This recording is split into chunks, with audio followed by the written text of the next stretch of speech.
Tugasku menemanimu.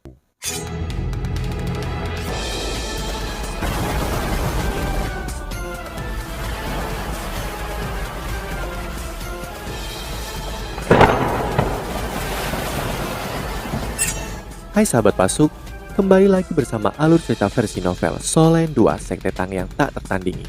Jangan lupa like, subscribe, dan nyalakan tanda lonceng. Mari kita lanjutkan.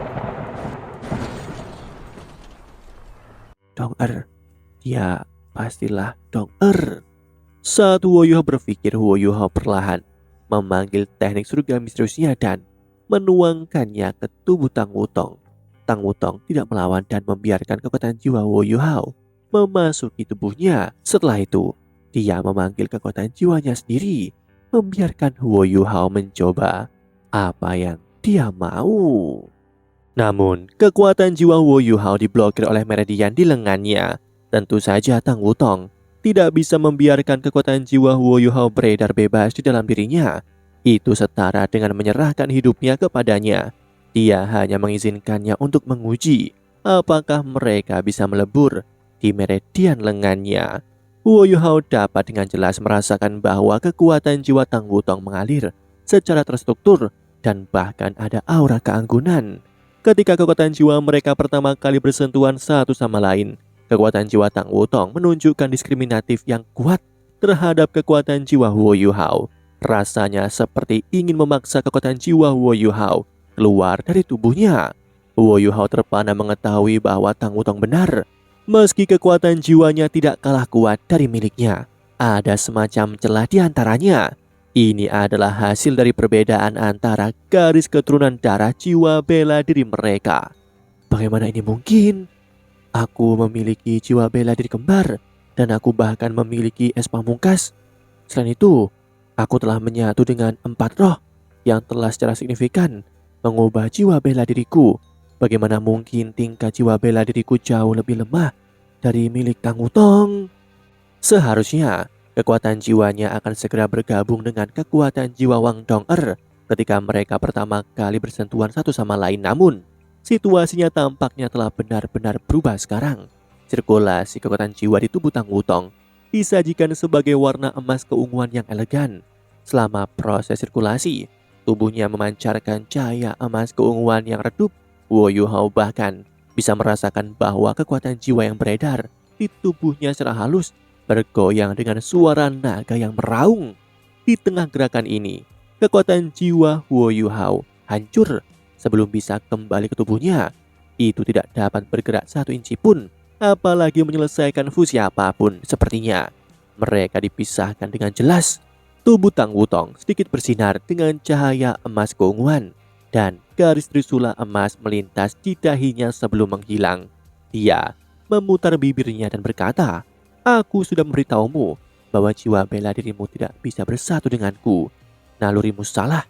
Jika kamu benar-benar memiliki semacam sensasi, aku akan mengalami sensasi yang sama juga. Kamu bisa pergi sekarang." Huo Yuhao linglung dan seluruh tubuhnya tampaknya telah berubah menjadi patung. Dia benar-benar tidak bergerak. Tang Wutong mengerutkan alisnya. "Hei, kenapa kau belum pergi?" Huo Yuhao perlahan menurunkan lengannya dan Tang Wutong bisa mengatakan bahwa wajahnya sudah benar-benar pucat, seolah dia telah kehilangan energi hidupnya. Huo Yuhao berjalan pergi dengan ekspresi pucat di wajahnya. Ketika dia membuka tirai dan berjalan keluar, dia terhuyung dan hampir jatuh. Setelah itu langkahnya sangat goyah saat dia berjalan menjauh dari tenda. Dia bahkan tidak mengucapkan sepatah kata pun kepada Tang Wutong. Tang Wutong tertegun saat dia melihatnya pergi. Dia terkejut mengetahui bahwa dia merasa sedikit patah hati karena alasan yang tidak diketahui. Apakah aku merasa sedih untuknya? Bagaimana ini mungkin? Apakah aku harus merasa seperti ini?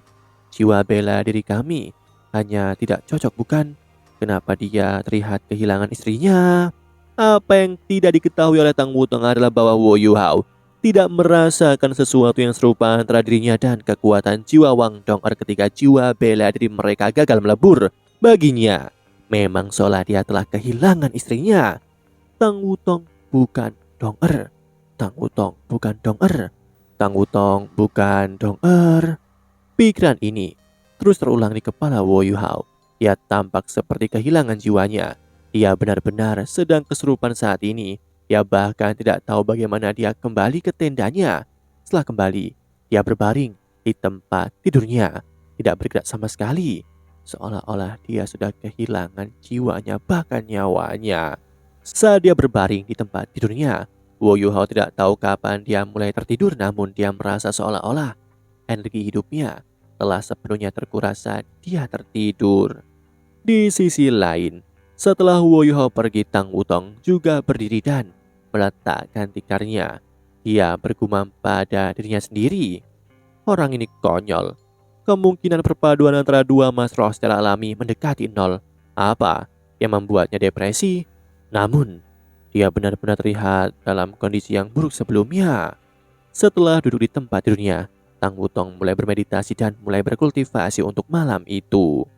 Pagi hari kedua, orang itu tidak tidur sepanjang malam. Tang Wutong tanpa sadar mengalihkan perhatiannya ke tenda di sampingnya. Tepat saat dia berjalan keluar dari tendanya, dia memikirkan wajah pucat Wo Yuhao. Tepat pada saat ini, tirai tenda di sampingnya juga terbuka. Tang Wutong dengan cepat memalingkan pandangannya. Wo Yuhao mengalihkan pandangannya ke arah Tang Wutong. Dia mengangguk padanya sebelum berkata, "Selamat pagi." "Selamat pagi." Tang Wutong mengakui secara otomatis. Wo Yuhao tersenyum sopan sebelum berjalan menuju kantin yang ditunjukkan oleh Dayu Heng. Tang Wutong merasa seolah-olah Wo Yuhao telah berubah ketika dia melihatnya berjalan melewatinya. Namun, dia masih tersenyum seperti biasanya. Tapi, kenapa aku merasa dia berbeda? Pengasingan. Ya, itu keterasingan.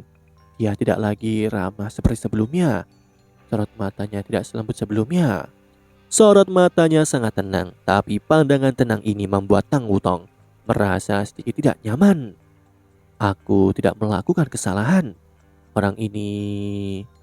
Wo Yuhao kini mulai merasa emosional. Hanya satu kalimat yang terulang dalam benaknya sepanjang malam. Dia bukanlah Wang Dong-er. Dong-er, di mana Dong-erku? Kekuatan jiwa Tang Wutong dan Dong-er sangat berbeda. Hatinya terasa sangat dingin. Dia merasa seolah kehilangan semua yang dia miliki. Seperti kata pepatah, semakin besar harapan, semakin besar pula kekecewaan. Jika Tang Wutong bukanlah Dong-er, di mana ini Dong-er berada? Awalnya, penampilan Tang Wutong membuatnya merasa sangat optimis dan percaya diri dalam misi ini. Namun, setelah kejadian tadi malam, kesedihan dan kerinduan mengisi hatinya sekali lagi. Selain itu menjadi lebih intens. Tang Wutong juga berada di kantin. Dia masuk tidak lama setelah Wo Yuhao tiba dan sengaja duduk jauh darinya untuk makan sarapannya sendiri. Namun, dia meliriknya.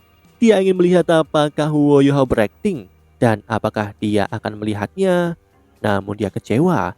Apa yang dia lihat adalah seorang Wo Yuhao yang memakan sarapannya dengan diam-diam dan memiliki pandangan kosong di matanya.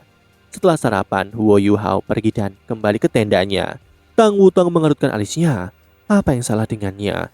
Apakah dia harus begitu terpengaruh hanya karena jiwa bela diri kita tidak bisa bersatu?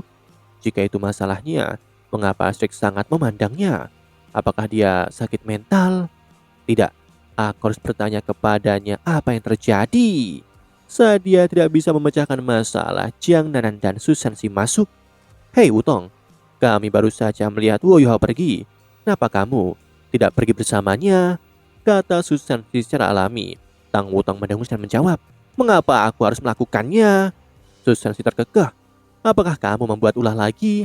Tang Wutong tiba-tiba memikirkan sesuatu dan bertanya pada Susan Si. "Susan Si, izinkan aku mengajukan pertanyaan." Susan Si penasaran dan bertanya, "Aku? Apa yang ingin kamu ketahui?" Jiang Nanan juga berhenti karena dia penasaran. Dia mengalihkan perhatiannya ke Tang Wutong. Tang Wutong berkata, jika seseorang berpikir bahwa jiwa bela dirinya dapat bergabung dengan mas roh lain, tetapi gagal setelah mencoba, apakah dia akan sangat terpengaruh?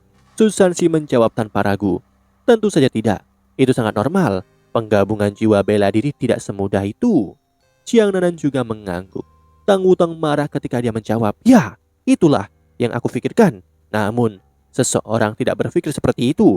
Dia bertindak seolah-olah dia baru saja kehilangan istrinya. Susansi dan Jiang Nanan saling memandang dan merasa ada sesuatu yang salah. Jiang Nanan memeriksa. Wutong, tentunya kamu tidak berbicara tentang Wu Yuhao kan? Tang Wutong mendengus. Siapa lagi? Tadi malam dia datang untuk menemuiku dan mengatakan bahwa dia berpikir bahwa jiwa bela diri kami bisa berfusi. Dia bersikeras untuk mencoba. Aku mengklaim bahwa itu tidak mungkin, tapi dia tidak percaya padaku. Pada akhirnya kami gagal bahkan setelah mencoba. Dia tampaknya telah kehilangan jiwanya ketika dia pergi. Pagi ini dia mengabaikanku dan sepertinya menjadi orang baru. Katakan padaku, kalian semua masih memuji dia ke surga yang tinggi, seorang masroh yang bahkan tidak bisa mengendalikan dirinya sendiri. Seberapa baik dia? Tunggu. Susansi buru-buru menyela Tang Wutong dan ekspresinya berubah serius dan menjawab. Wutong, maksudmu Yu Hao gagal setelah dia mencoba melakukan fusi jiwa bela diri denganmu? Tang Wutong mengangguk dan menjawab. Ya. Ekspresi Susansi segera berubah dan dia segera dengan cepat keluar dari kantin. Ekspresi Jiang Nanan juga berubah. Cara dia memandang Wutong juga sedikit berubah. Tang Wutong bingung ketika dia berkata, Saudari Nanan, apa yang terjadi? Bukankah kalian berdua setuju bahwa fusi jiwa bela diri tidak terlalu umum? Jiang Nanan tertegun saat dia memandangnya. Tang Wutong mengerutkan alisnya dan berkata, ada apa dengan kalian semua? Kalian semua bertingkah aneh. Jiang Nanan menghela nafas dan berkata, kami salah. Mungkin kami semua salah. Kami tidak menyangka akan seperti ini. Ekspresi Tang Wutong berubah sedikit suram. Bisakah kamu lebih jelas dengan kata-katamu? Apakah kamu harus begitu tidak jelas? Jiang Nanan menggelengkan kepalanya dan berkata, Wutong, aku minta maaf untuk semua ini. Aku minta maaf kepadamu atas nama Yu Hao. Perubahannya tidak ada hubungannya denganmu. Juga tidak marah kepadamu. Ini... Tang Wutong bingung ketika dia bertanya, lalu apa yang terjadi? Ketika dia makan sarapan sebelumnya, dia sepertinya sudah gila. Ekspresi matanya kosong. Pandangan tak tertahankan melintas di mata Jiang Nanan saat dia menjawab, Yu Hao terlalu menyedihkan. Baiklah, izinkan aku menceritakan sebuah kisah. Ketika Yu Hao pertama kali datang ke akademi Strik, dia hanya seorang pemuda biasa. Dia hanya berhasil memasuki akademi dengan menggunakan kuota sekte Tang. Jika dia menjalani pemeriksaan biasa, dia tidak akan bisa lulus. Tang Wutong langsung tertarik pada cerita ini. Dia sangat menyadari kemampuan Wu Yu Hao. Dia adalah sage jiwa 7 cincin yang bahkan belum berusia 20 tahun. Dia bahkan memiliki jiwa bela diri kembar. Jika dia bahkan tidak bisa masuk ke akademi Strik, maka standar akademi Strik terlalu tinggi.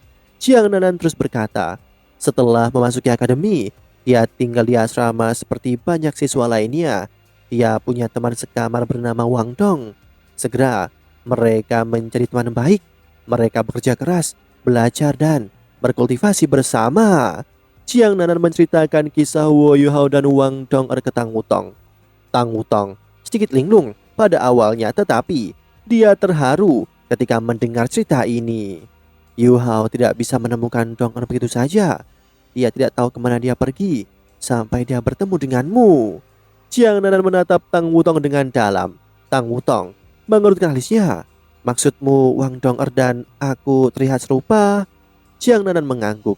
Tang Wutong mendengus dan berkata, ada ribuan orang di benua Dolo. Apa yang aneh bahkan jika kita mirip? Kalian semua mengenali orang yang salah. Jiang Nanan menghela nafas dan berkata, kami awalnya mengira kamu adalah Dong hanya saja kamu telah kehilangan ingatanmu. Sekarang sepertinya kita salah orang. Yu Hao bertindak seperti yang dia lakukan sebelumnya karena dia mengkonfirmasi hal ini. Oh, bagaimana dia melakukannya? Hanya karena jiwa bela dirinya tidak dapat bergabung denganku. Itu lelucon. Jiang Nanan berkata, jiwa bela diri seseorang dapat berubah namun sangat sulit untuk mengubah jenis kekuatan jiwa. Jiwa bela diri Wu Yu Hao dan Dong benar-benar cocok satu sama lain. Mereka berdua memiliki jiwa bela diri kembar. Dengan perpaduan jiwa bela diri kembar mereka, mereka berhasil mendapatkan dan melepaskan 4 keterampilan fusi yang belum pernah terjadi sebelumnya. Sebelum mereka berhasil tumbuh kuat, mereka mampu mengalahkan lawan yang lebih kuat dengan keterampilan fusi mereka. Mereka menyebut fusi mereka sebagai kekuatan Haodong Power. Ketika Wu Yu Hao memintamu untuk menggabungkan jiwa bela dirimu dengannya kemarin. Niat utamanya seharusnya untuk mengkonfirmasi apakah kamu Dong'er atau bukan. Jika kekuatan jiwamu bisa melebur, maka sudah pasti kamu adalah Dong'er. Tapi sekarang, sepertinya kita semua salah. Bagi Yu Hao, dia pasti merasa tersiksa saat ini. Maaf, Wutong, kami mungkin telah menyebabkan masalah untukmu, tapi tolong mengerti dia.